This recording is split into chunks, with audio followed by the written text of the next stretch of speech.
Ndị be anyị ekenere m unu. Asị m ka nke e chiri ya zelu. Asị m unu ụtụtụ ọma, ehihie ọma, mgbede ọma, site n'ebe isi wee na-esore anyị n'ụbọchị nke taa na Eastern News 24. Anyị si na ọ ya dịrị onye ọbụla na mma ka bụ ndị na-esore anyị n'ilu akwụkwọ n'ihe anyị na-ebe dị iche iche. N'ụbọchị nke taa anyị si na ọ ya dịrị anyị Igbo na mma, na anyị yarị ka echi na echi ede agwụ agwụ. Ife anyị na-akpọ ya bụ ife wetara n'ụbọchị nke taa bụ ife anyị na-akpọ ya bụ morning tea n'ilu akwụkwọ. Ihe a bụ gbasịta maka ya bụ ihe na-eme na obodo anyị nọ n'ime ya, ana gbasịta maka nwere onwe ndị Igbo na-azọ. Dịka o si dị, o nwere ihe Biafran Prime Minister kwuru n'ilu akwụkwọ nwetara unu ka unu ga ya bụ ife, unu ga-esi ya bụ ife na tinye alụ nke unu ife unu chere gbasịta maka ihe ndị a niile o kwugasị n'ilu akwụkwọ dị iche iche n'ụbọchị nke taa na morning tea. Dịka ị na-ege ya bụ ife, drọpụkwara your own comment n'ilu akwụkwọ, ọ dịkwa nnukwu mkpa. All right, over to you, sir. Getting our people to slavery were the one shouting and crying of economy. The economy that the common man never benefited from. The economy that the common man will never benefited.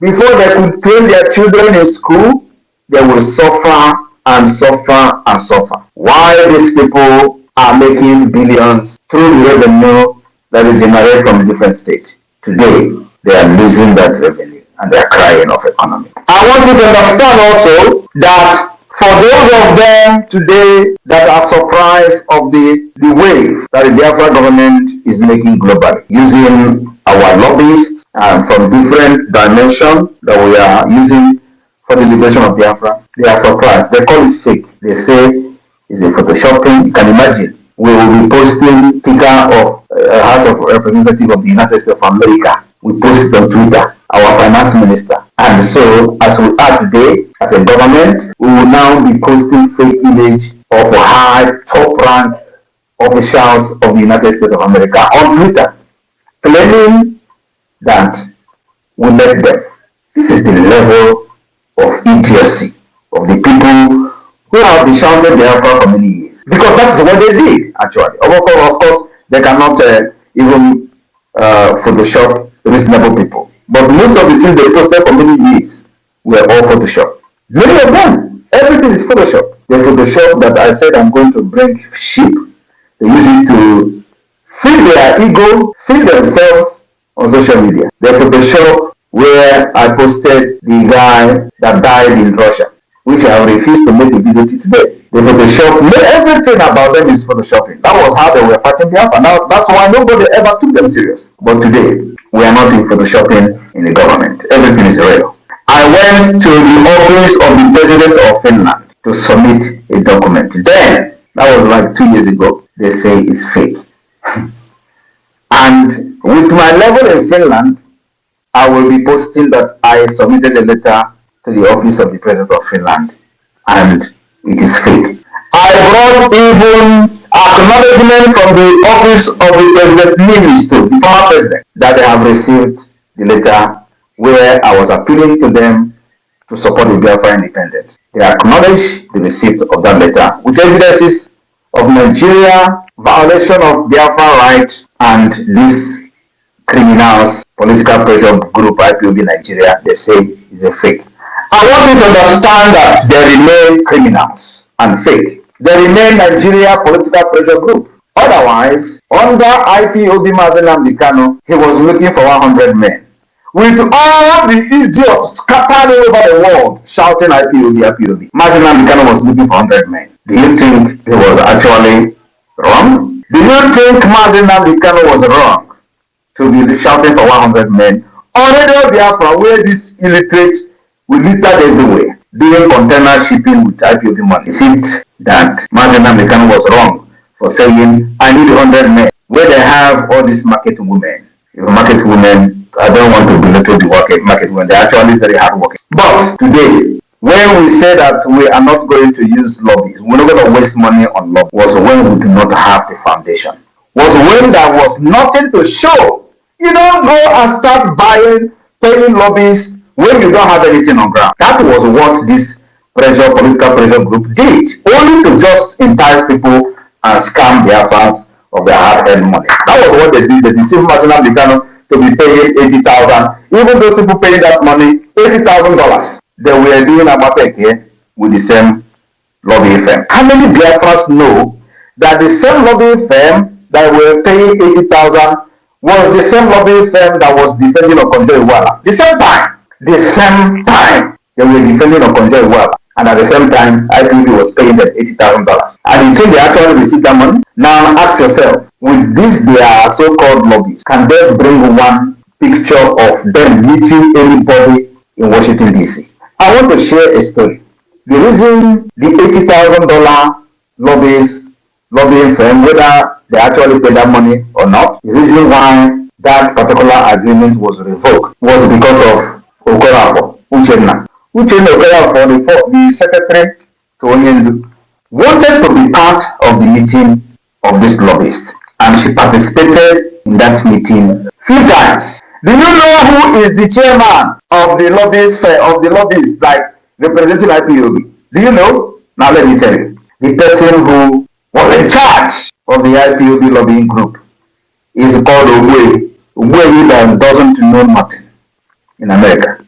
Ogwe was the one in charge of from the IPOB group. Ogwe was the one in charge telling the lobbyists that he is the representative of the IPOB. Uchenna Okorafor went to the meeting several times. Ogwe will sit there and say nothing. In fact, nothing was being said, nothing was being discussed. That Uchenna Okorafor wanted to raise an objection that this payment of $80,000 or whatever they were paid, that the money is being thrown into ocean. They started fighting her. This was happening back, and Onyendu was kidnapped. Now, Oyibo came on board. Hired another one they call Allen White. We did the shambolic agreement. He started paying $60,000. This time, I was the one preparing document for Allen White. I was the one, Simon EKPA, was the one preparing, filing annexes, evidences of the Nigeria human rights violation against Biafra people. I was the one compiling documents day and night. I didn't sleep. But they were the one receiving $60,000. Nothing. The first annex, I filed it. The second annex, I filed it. Working with somebody in Strasbourg. I am sharing this story because I don't think I've shared this story ever. At the point, I questioned why 60,000 is being paid, because I am doing this job by writing and compiling these evidences as an annex. I will do it. They will tell me to do it again. I will do it, and they will have some kind of proofread these annexes up to 5 times. I will not sleep to make sure that these annexes met the standard requirement of the ICC. At the end of the day, they will pay them $60,000.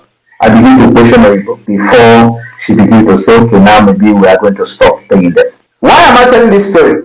Then I said, we will never hire lobby. We will do this ourselves until further notice. Because you don't hire lobbyists when you don't have any structure. You don't hire lobbyists, and what are they going to be telling the people you are meeting? Oh, that you are from Biafra land, you are fighting for freedom. What exactly are you going to show? To show how serious you are. Discussing with the people, if you actually have the opportunity to meet the people, what are you going to present to them? That they are carrying flags on the street? Is that what they are going to present to them? Or that Nigeria is killing you? No! I know what I am doing. I have the template to get there. I said nobody will hire lobbyists until the right time comes. And the right time is when we have put every structure in place, including government institutions, and which includes the Biafra Liberation Army, Biafra forces. These are part of the government institution that must be put in place. Because as we are doing this, we will not sit down and watch Nigeria kill our people and to use their picture to go to the ICC. No, we will defend ourselves as much as possible. Then we decided to start preparing for the defense of Biafra. If you remember, we started preparing for the defense of Biafra. Then the Biafra government in exile came on board. Before then, a lot of things that happened on the ground. Yet, we decided to have the first ever convention, convention internationally. First. IPOB Nigeria never did it. First ever international Biafra Convention, where declarations were made, where alliances were signed, and it became part of the history of the struggle. After that, we begin to put in place all the institutions of the government, department, ministries. We begin to appoint ministers, cabinet members, and all that. And of course, we begin to officially defend ourselves, engaging the Nigeria terrorist army. Head on, iron to iron, gun to gun, and they're hearing it. Now, after we have achieved all these things, we also did not just achieve them, we also defined the Biafra map. Because if you want to go and do lobby, the people that you are going to meet, if they're actually serious and real, then first of all, I'm going to ask you, where is your map? That question that I've been asking all this while is actually the right question from the wrong people. Then we define our map. We did not just define our map, we also created the state. We allowed everybody on inside that map to define the boundaries of their state. And they did. They presented to me 40 United States of Biafra, which is the structure that we had even before the emergence of Wazirike and IPOB. I resurrected the plan of Ojoko, which is not known by anybody. Now, after that, when we see that the government is functioning very well, including, before I forget, including establishing the de facto government in the homeland, which gave birth to the map and the state structure. After that, we now say that, okay, we have achieved the criteria to be recognized as a state. You can never ever be recognized as a state under a political pressure group according to international law. The law of Montevideo Convention makes it very clear the criteria you must attain to be recognized as a state. Under IPOB Nigeria, you can never qualify for that. Where is the structure? And that is what Mazen Nambikano saw and told this idiot. Go and listen to Simon EKPA. He is bringing a new dimension to this awareness we're making. Now look around yourself. Will you say there is no new dimension? Will you say that we are doing what we were doing since 10 years or 30 years ago? The answer is no. If he was so selfish, he wouldn't tell you to listen to me. If he was so stupid or self-centered, he wouldn't tell you to listen to me. He would think that I'm a threat. Because the time I wanted to interview him in my platform, those people who surrounded him and he was looking for 1,000 men fought against him coming to my platform. And he was like, are we still fighting for Biafra, or is there something they are protecting? If you see somebody that is better than you, bring him in. That was what Mazen Nambikano did. They were saying, don't go, don't go, don't go. That night he was on call, or everywhere they are in the world they were calling him. Don't go, don't appear, don't appear. Mazen Nambikano was like, are we not fighting for Biafra again? Why they were calling him on phone, I was on the phone also with Uche Okorako's mother. And I was listening and hearing Mazen Nambikano on the phone. Don't go. He is doing take oath. Oh, that guy is a traitor. They have given us information from Finland. What information did they give to you from Finland? The information that Simon EKPA is somebody in Finland. That was the information. Are they telling you that Simon EKPA is a criminal in Finland? No. That Simon EKPA is connected. That was the information. And for that reason, he will hijack everything. That was the information. But did he actually come to hijack? The answer is no. But Mazen Nambikano saw somebody who would change the face of the education of Biafra. And he was happy. And today, that thing he saw in me is manifesting. And I told him, I promised him, if you are ready, really ready to fight for this Biafra, I will be the first person. And you are ready to do anything. I asked him, are you ready to do anything on live broadcast to get Biafra? And before he answered me, I said, hold on. If you are ready, I will be the first person to follow you.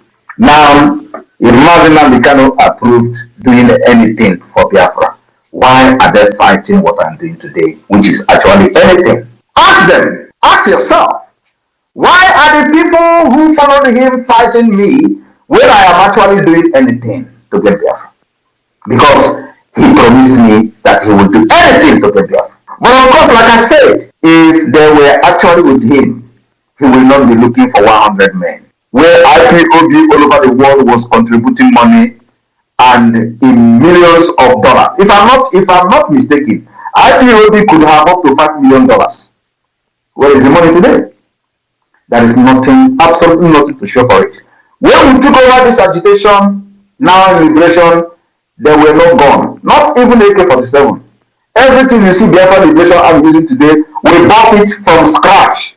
We did not snatch gun from the terrorist army.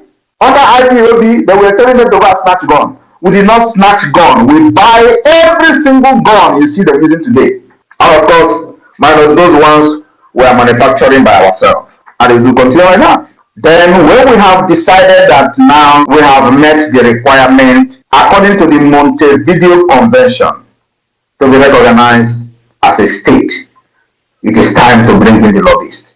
Because when you see them today, they say, oh, is he not the one who condemned lobbyists? Is he not the one who condemned IPOB saying he's not going to hire? Why should I hire lobbyists as a political pressure group?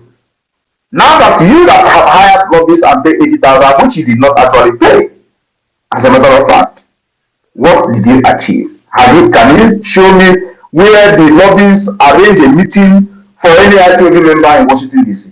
The answer is no. Because the money, some of the money we have actually never paid to them. But the people who were seated as the committee, which was where he was leading, they know what happened to those 80,000 every month. Today, how much are we paying? We are paying $10,000 every month to lobbyists. And look at the result. You will know that the people who are lobbying for us are not after money. It's a public information. It is not hidden. But IPOB, they will hide it. Or IPOB Nigeria, not even IPOB Nigeria. They will hide it. They say, oh, we don't want to. You see them telling you, oh, you're exposing your lobbyists. Why should we be hiding what we are doing for a nation, for a country, for independence?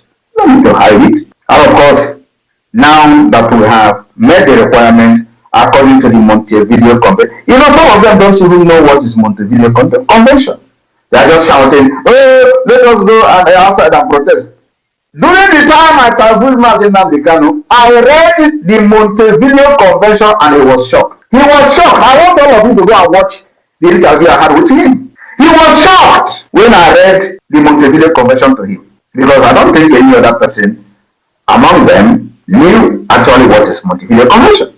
I read the Montevideo Convention to Martin Nnamdi and go and listen to that interview and listen to the comment he made after I read that convention to him. He said, wow, you never knew that I knew this. I want you to go and refresh your brain. Watch it.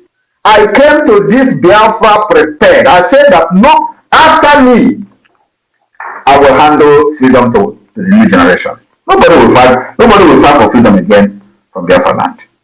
That is what I'm doing. It does not matter. I said I will turn to a beast and still Biafra will come. So if you think that you have seen half of it, no. The harder Nigeria become, the more brutal I also become to free my people.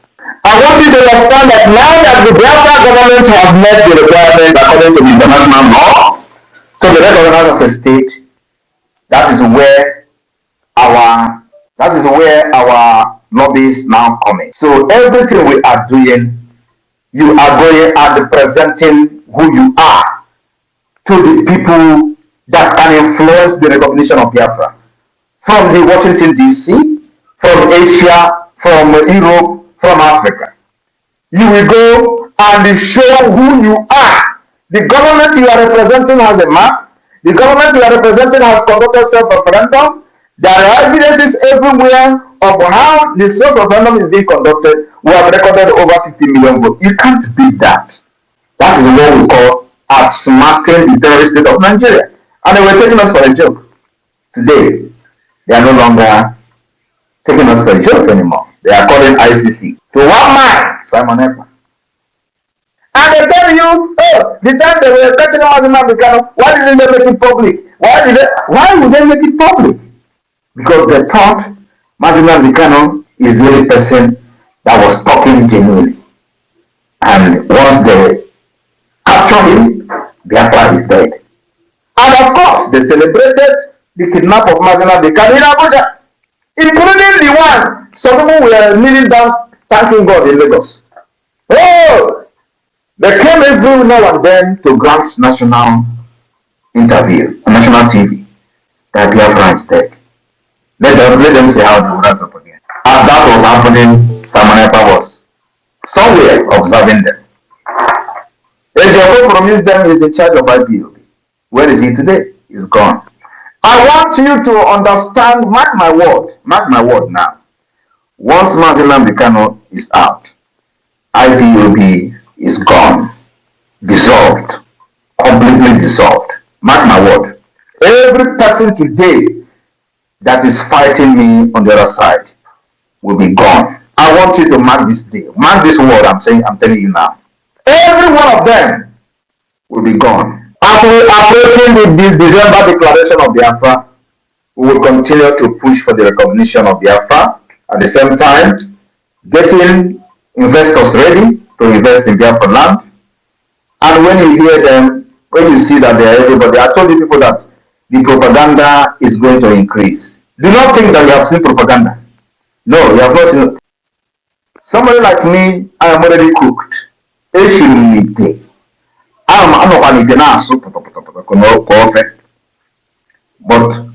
what about you? Just close your ear. You already know what you know. Close your ear, lock your heart. Propaganda is going to come. I told you people a few weeks ago.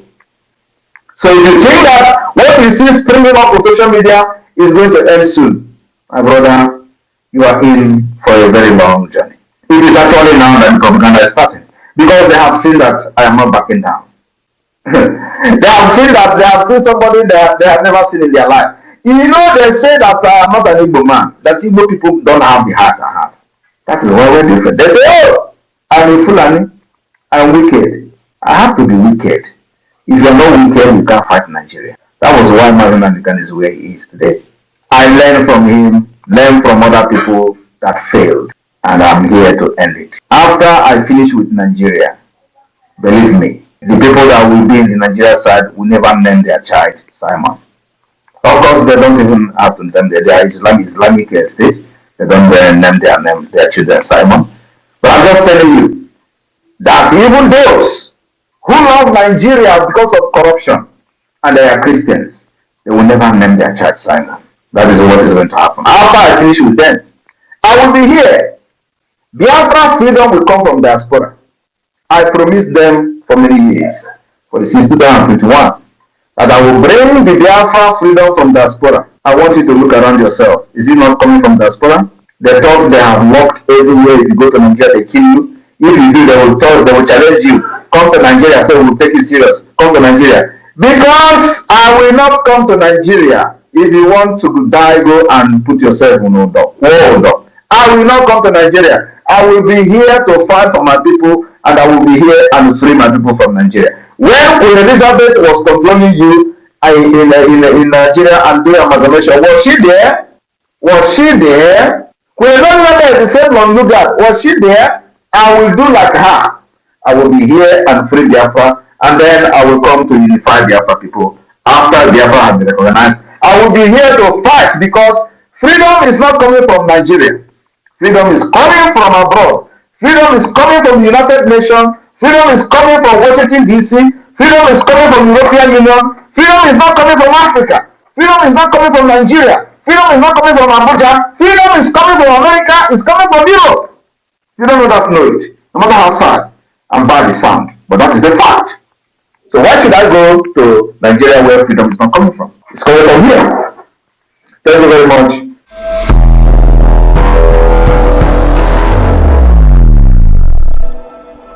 Egbo na-ege ntị, daalụ nne na ụmụ ife ka unu si wee na-esoro anyị n'idu akwụkwọ na Eastern News 24 n'ụbọchị nketa anyị na-akpọ ya Morning Tea.